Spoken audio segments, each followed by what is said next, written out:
My name's Colton Merrick, and for most of my marriage, I thought I was the luckiest man alive. At least, that's what I told myself when I ignored the late nights, the business trips that stretched longer than planned, and that it's just a friend text messages from unfamiliar names the night everything cracked open. Wasn't a night I expected anything but pride.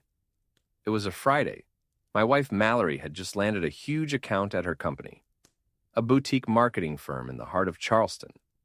Her boss decided to throw a private celebration at a historic mansion they rented for the evening. High ceilings, grand staircases, and chandeliers that looked like they belonged in a museum. Mallory insisted I come. You have to meet everyone. You've been my rock through all this, she said, flashing that bright, persuasive smile that once could have talked me into anything. I stood near the open bar, nursing a bourbon, watching as she floated through the room like she owned it. Everyone adored her. The men, the women, and the caterers. I didn't mind. I loved seeing her shine. That's when a man I'd never met with slick back hair and a tie too tight for his smug face sauntered over. His name was Seth Bramble. Apparently, he was a senior strategist at her firm, and from the way he leaned in close to Mallory whenever he spoke, it was clear he considered himself more. At first, I played it cool. I shook his hand, forced a smile, but then came the moment that made the air go cold during the toast, when the champagne glasses clinked, and the attention turned to Mallory. Seth raised his glass and said loud and clear to Mallory for proving that some women really can have it all. A brilliant career, and a man patient enough to stay out of her way while she does the real work. Laughter rippled through the crowd, but it wasn't the kind of laughter you want to hear. It was sharp. Mocking Mallory laughed too easily, brushing Seth's arm, like it was just harmless fun. And in that moment, standing under a glittering chandelier in a room full of people who didn't even realize they were burying me alive, something inside me shifted. I didn't explode. I didn't make a scene. I simply watched. I watched the way Seth looked at her when he thought I wasn't paying attention. I watched the way Mallory leaned in a little closer than necessary. I watched the way their eyes met, like they shared a secret I wasn't supposed to know. I realized then that I wasn't crazy for doubting her. All those nights I sat alone at home while she stayed late at work, I realized that sometimes the most dangerous betrayal doesn't come with screaming and broken dishes. It comes quietly hidden behind champagne toasts and practiced smiles. That night, I made a decision. I wasn't going to be the clueless husband in the background. If they thought they were clever, I was about to show them that some games end differently than expected.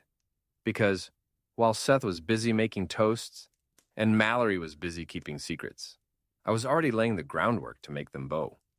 The regret ever underestimating me, and trust me, regret was only the beginning.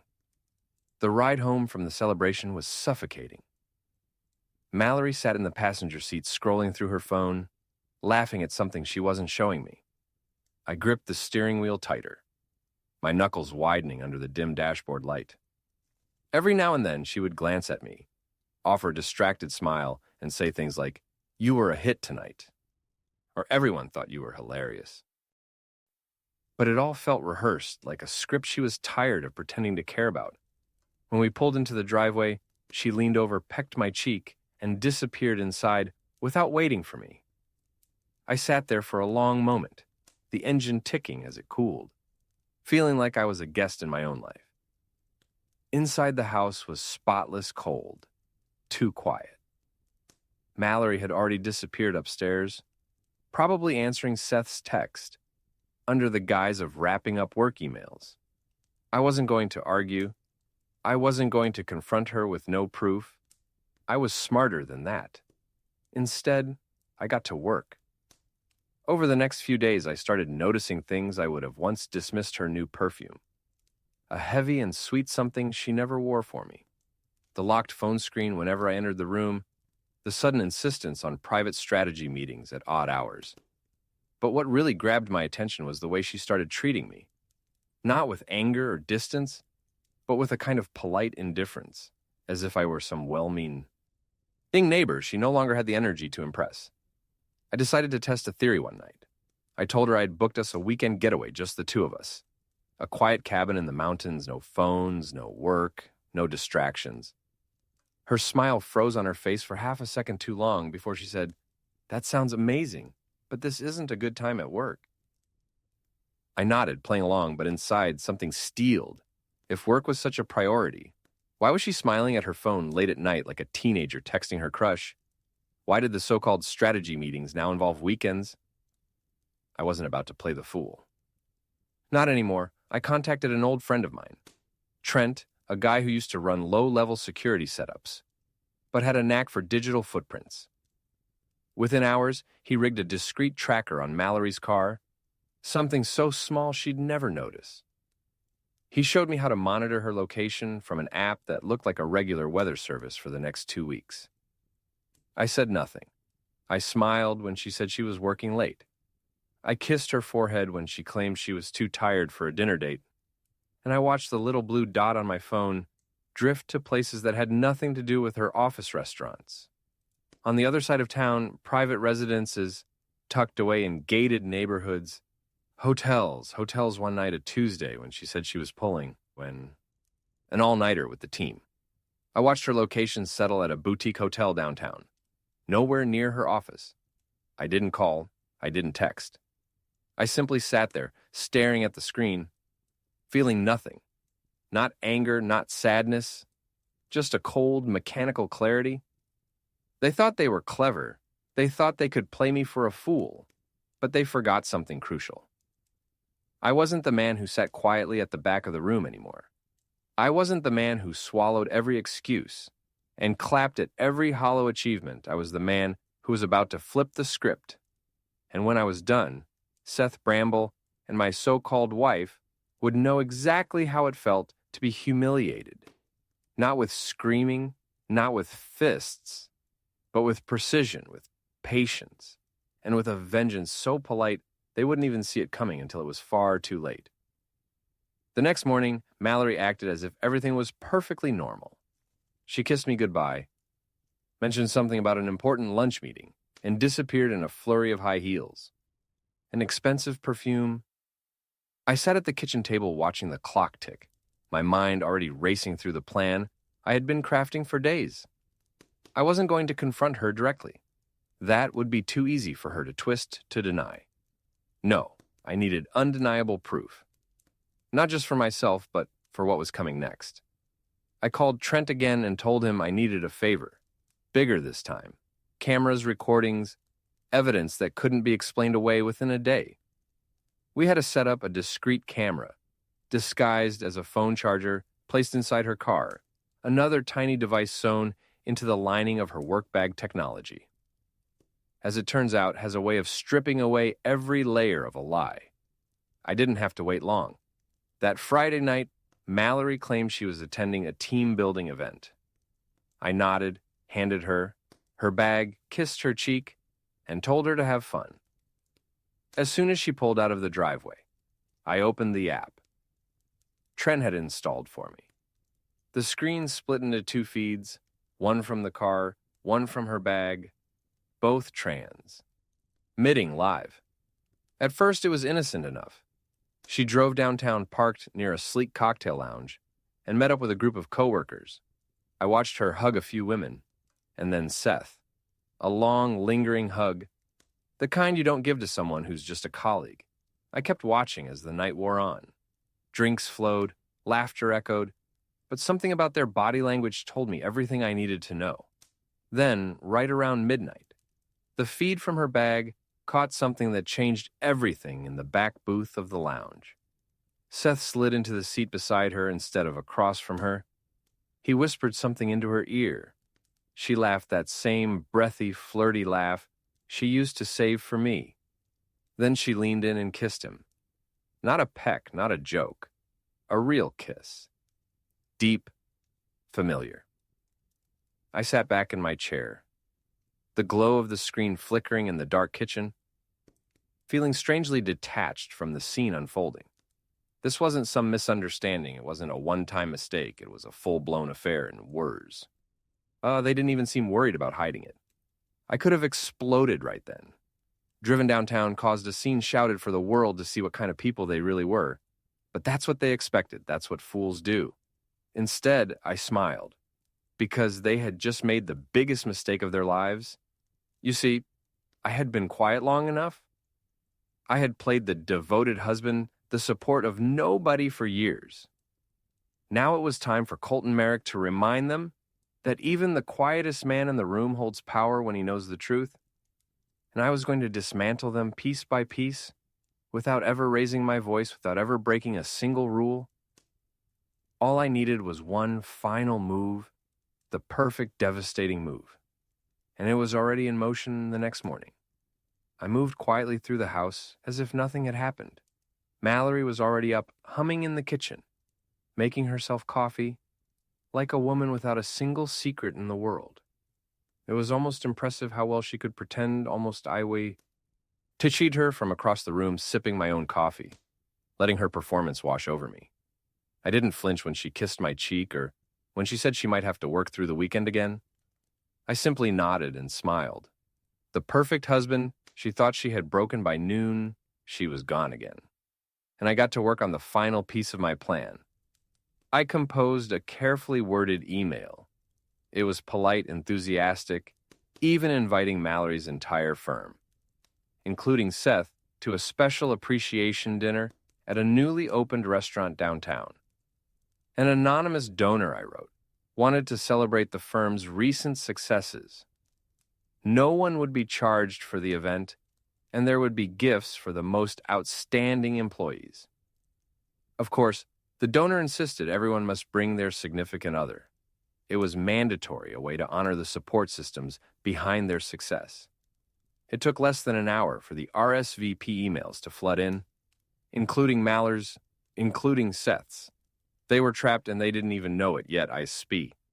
And the next few days, preparing everything, I worked with Trent to set up a private back room in the restaurant, outfitted discreetly with hidden cameras and a live feed directly to my laptop. I coordinated with the manager, offering him a generous tip to reserve the space, without asking questions. Every detail was perfect.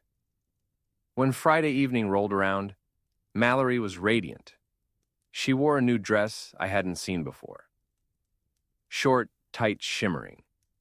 She spent nearly an hour in front of the mirror, perfecting her makeup, spritzing herself, with the same perfume I had smelled in the car that night at the hotel. She was buzzing with excitement, assuming she was walking into another night of being celebrated, admired, maybe even secretly stealing glances with Seth behind my back. If she only knew we arrived at the restaurant a little early. I played the part, again, holding her hand, complimenting her, smiling at all the right moments. She didn't suspect a thing. Seth showed up moments later, walking through the door. Ike owned the place. A smug little grin plastered across his face. His date none typical. Throughout the evening I watched as Mallory's attention drifted away from me and towards Seth, their stolen glances and secret smiles becoming more obvious. With every glass of wine, they thought they were clever. They thought they had the world fooled when dessert was served. I tapped my glass with a fork and stood up. The room fell silent. Ladies and gentlemen, I began smiling warmly. Thank you for coming tonight. I wanted to take a moment to truly honor those who embody loyalty, dedication, and integrity, both at work and at home. I looked directly at Mallory, then at Seth, and then without a flicker of hesitation, I clicked a small remote in my pocket, the wall behind me previously appearing, like nothing more than elegant paneling. Lit up, a large hidden screen descended, and the room gasped as the footage began to play clear as day. Mallory and Seth in the lounge, in the car, at the hotel, laughing, whispering kiss. Seeing all of it captured in perfect damning clarity. The silence was electric. Mallory's face went pale. Seth's jaw hung open for a few seconds. No one moved. Then the whispers started, the gasps, the sideways glances. And I stood there calm and steady as the illusion of their little world shattered around them. Mallory opened her mouth as if to explain, to lie, to beg. But no sound came out. Seth looked like he wanted to melt into the floor. I placed the remote on the table, smiled wider than I had in months, and said, "Thank you all for being witnesses. Have a wonderful evening." And then, without raising my voice, without throwing a single punch, without even slamming a door, I walked out head held high, free at last. But trust me, this was only the beginning of their nightmare. As I stepped out into the cool night air, I half expected to hear footsteps pounding behind me, to hear Mallory screaming my name, chasing me down the sidewalk with excuses and half-baked apologies. But the night stayed eerily silent. I didn't even glance back. I slid into my truck, started the engine, and drove away without looking once into the rearview mirror. That night, I didn't go home. I stayed at an old fishing cabin my grandfather had left me, a place so deep in the woods that the only company was the wind against the trees.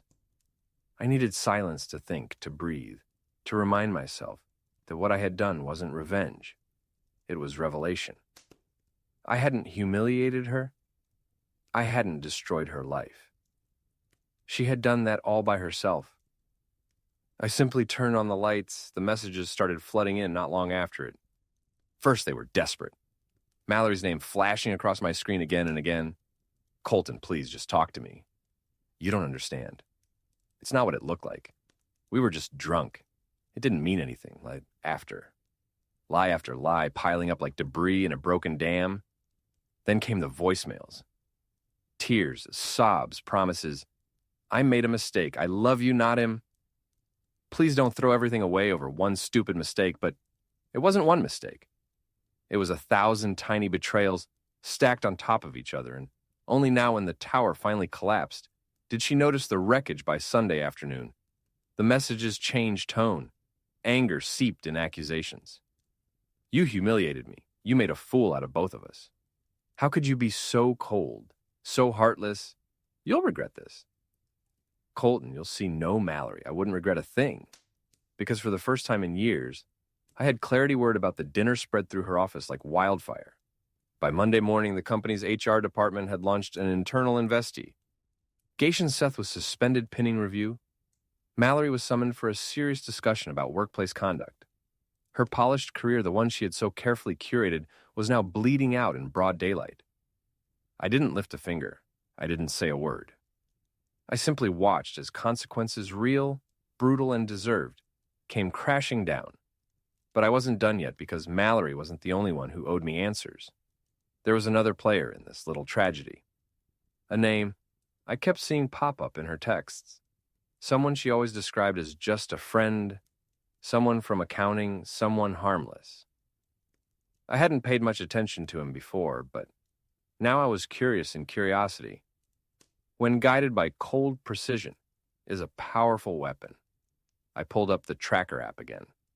Not on Mallory's car this time, but on another vehicle Trent had helped me tag weeks ago, just in case. Seth's, and what I saw made my blood run cold, then boil all over again, because Seth wasn't meeting Mallory at the hotel anymore. No, now he was meeting someone else, someone I knew all too well, someone I never would have expected. The betrayal was even bigger than I had imagined. The web was tangled deeper than I ever thought possible, and I was about to tear every last strand apart. This wasn't just a personal betrayal anymore. This was war. And the next move, it would leave them both wishing they had never crossed a man like me. The next morning, after a sleepless night filled with thoughts sharper than broken glass, I sat on the porch of the cabin with a steaming cup of black coffee, staring at the tracker on my phone. Seth's vehicle was parked at an address I recognized all too well. A suburban townhouse not far from the city, in a neighborhood where the houses all looked the same. But the secrets hiding inside were anything but. The address belonged to Abigail Turner, one of Mallory's oldest friends, the woman who had stood beside her at our wedding, the woman I had trusted like family. At first, I tried to make excuses in my head. Maybe it was a coin. Sidens, maybe. Seth was seeing someone who just happened to live there. Maybe Abigail didn't know, but the knot in my gut said. Otherwise, I wasn't the type to ignore my instincts anymore. Not after everything I had seen, everything I had survived. I drove into town, taking the long way around to give myself time to think.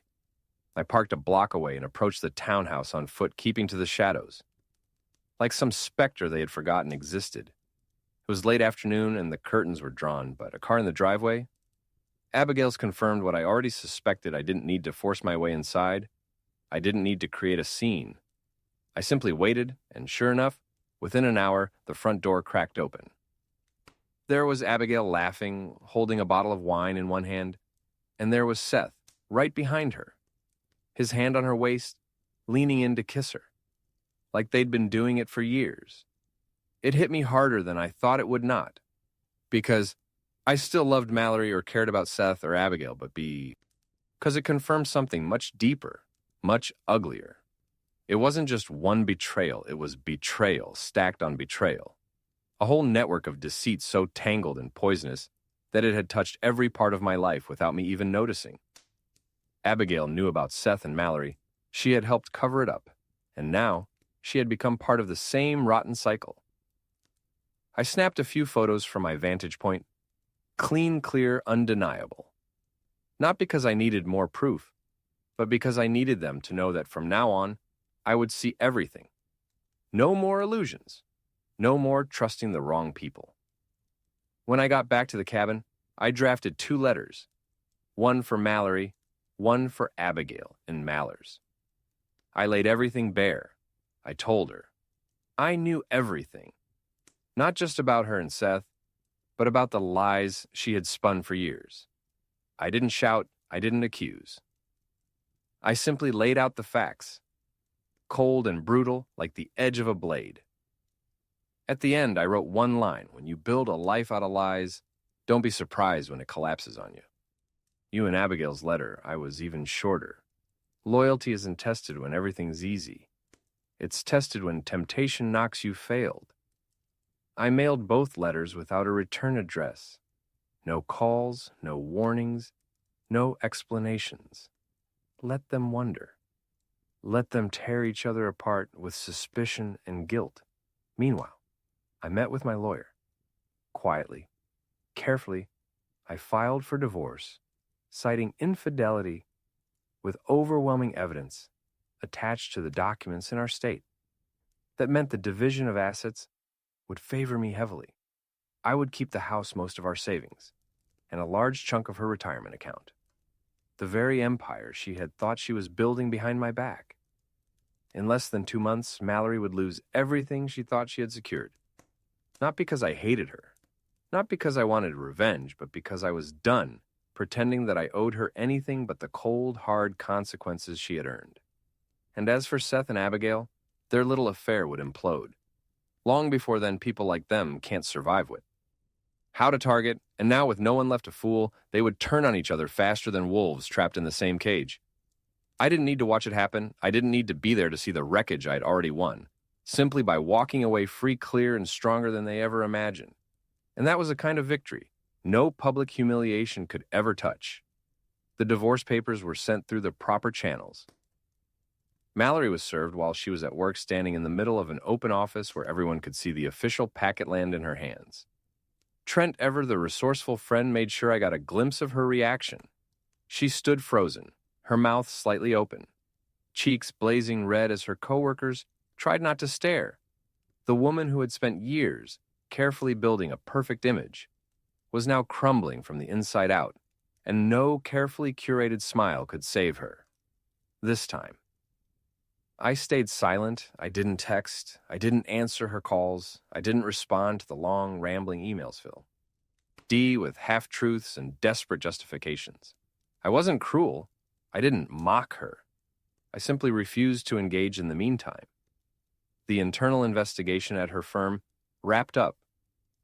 The conclusion was brutal violation of professional conduct, undisclosed relationships, compromising project integrity, misuse of company resources. Mallory was asked to resign quietly or face public termination. Seth wasn't offered that courtesy. He was fired on the spot, escorted out of the building, like a disgraced politician caught with his hand in the cookie jar. And then the final blow came not from me, but from reality itself. The photos of Seth and Abigail made their way into the public sphere quietly, almost accidentally. An anonymous email blast to select employees at Malalari's company attached the images without comment. No accusations. No long-winded explanations. Just the cold evidence. It didn't take long before rumors spread like wildfire. Not just about Seth and Abigail, but about the entire tangled web Mallory H. Had been spinning behind the scenes.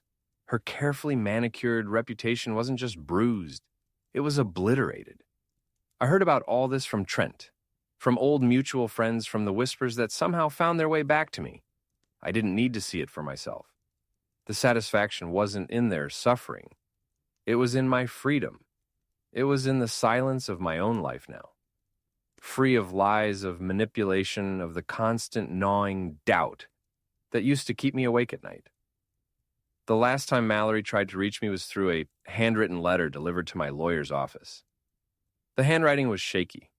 The letter was filled with memories. Our first date, our first apartment. The vacations we took when we were still young and in love. She apologized. She begged. She asked if there was any piece of my heart left that could forgive her, that could rebuild what she had destroyed. I sat on my back porch that night reading the letter under the soft orange glow of the porch light. The same porch where we once dreamed about the future, the same porch where I used to wait for her when she stayed out late working. I folded the letter neatly and tossed it into the fire pit. I watched as the flames consumed the paper, the words, the lies, the memories. And as the embers floated up into the night sky, I realized something powerful. Forgiveness isn't always about letting someone back into your life. Sometimes it's about letting yourself move forward without the weight of their betrayal, chaining you to the past. Mallory would live with her choices. Seth would live with his disgrace. Abigail would live with her shame. And me, I would live free no longer. Second-guessing myself. No longer doubting my worth. No longer waiting for loyalty from people who never understood its value in the first place. Somewhere deep down, I think they all expected me to break, to lash out, to implode. Instead, I simply walked away. And in doing so, I became something they could never touch again, untouchable. The months that followed were unlike anything I had ever experienced for the first time in years. I woke up without that heavy feeling in my chest, without the need to brace myself for another disappointment, another lie, another excuse. The house was quieter, sure, but it wasn't the kind of silence that suffocates. It was the kind that heals. I spent my mornings out on the porch with a fresh cup of coffee, listening to the wind through the trees. Instead of the buzzing of unanswered texts, I dusted off old hobbies I had forgotten in the chaos of trying to hold up a one-sided marriage. I bought a secondhand boat and spent weekends fishing, feeling the kind of peace that can't be faked or forced slowly. Friends who had drifted away over the years started to come back into my life, not out of pity, but because they saw the difference in me. The walls I had built during my marriage weren't necessary anymore. I didn't have to pretend to be fine or shrink myself down to fit someone else's expectations. I could finally just be me professionally. Things took a surprising turn, too. An old colleague, hearing that I was single and focusing on myself, offered me a job opportunity that I never would have considered before. It was a new role in a new city, a chance to rebuild from the ground up, without the shadows of the past following me. And so 6 months after the night everything collapsed, I packed up the few things I truly cared about and moved across the country to a coastal town where the air smelled like salt and possibility. I found a modest house with a wide porch and a view of the ocean, the kind of place that feels like it belongs to you. The moment you step inside, life didn't magically become perfect. There were hard days. Days when the past knocked on the door of my mind asking to be remembered. But I didn't let it in. I'd learned too much. I'd fought too hard for my peace one evening as the sun sank into the water and painted the sky in fire and gold. I sat on the beach with a book in my hand and realized something simple but profound sometime.